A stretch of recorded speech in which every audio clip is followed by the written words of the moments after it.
You've been offended, wronged, insulted, or deliberately snubbed. You have every right to feel offended and to take offense.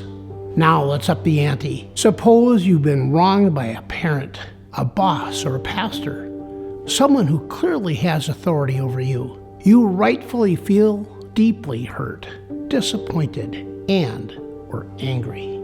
The question at this point is simply, how do you handle the offense? How do you overcome the offense before the offense overcomes you? Our modern world might give you this mixture of ideas. Number 1, confront the offender.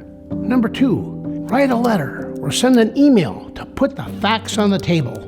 Or number 3, tell your friends and gain support of your position and then expose the facts. While any of these strategies might work, they also have huge potential to backfire. Many times, the person who caused the offense will become defensive, claiming they didn't do anything wrong, so now the offense grows even worse. Pretty soon, instead of having a discussion about putting things right, everyone gets focused on who is not wrong. We defend ourselves and say things like, "I never said," or "I didn't know," or "I can't believe." Then the relationship deteriorates.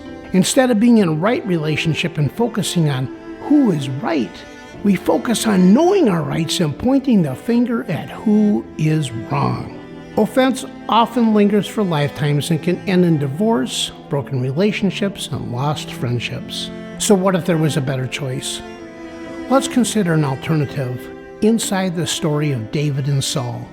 Saul was the first king of Israel, and at the onset of a major battle against the Philistines, a giant named Goliath taunted the Israeli army. Faced with a hopeless situation, Saul offered his daughter's hand in marriage to the man who would defeat Goliath.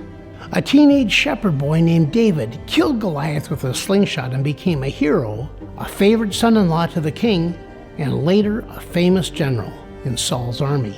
But within a few years, all of David's fortunes changed when the people of Israel chanted, "Saul has killed his thousands, and David his 10,000s.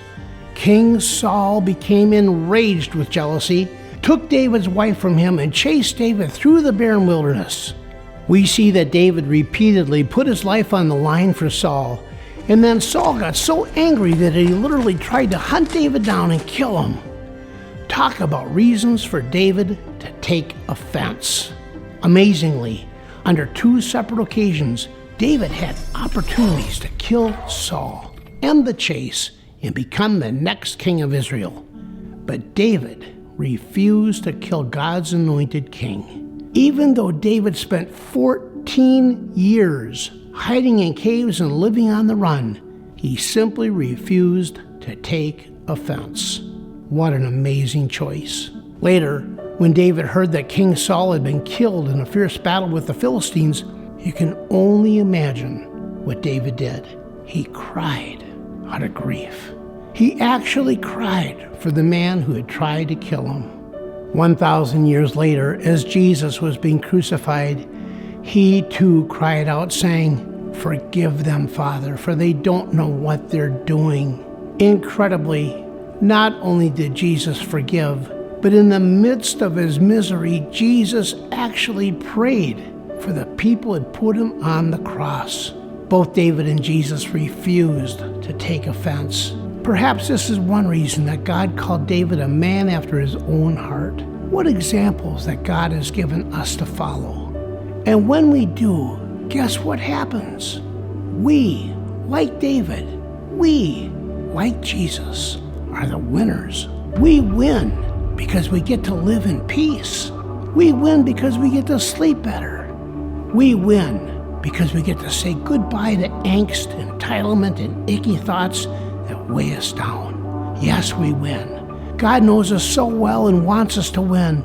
That's why he spells out the winning recipe so clearly and so many times in his book. We win when we go through life smiling instead of frowning. What if we start winning right now by saying a prayer together?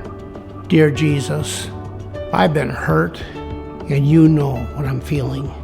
My emotions range from sad to angry to confused and worried, and these thoughts feel overwhelming at times.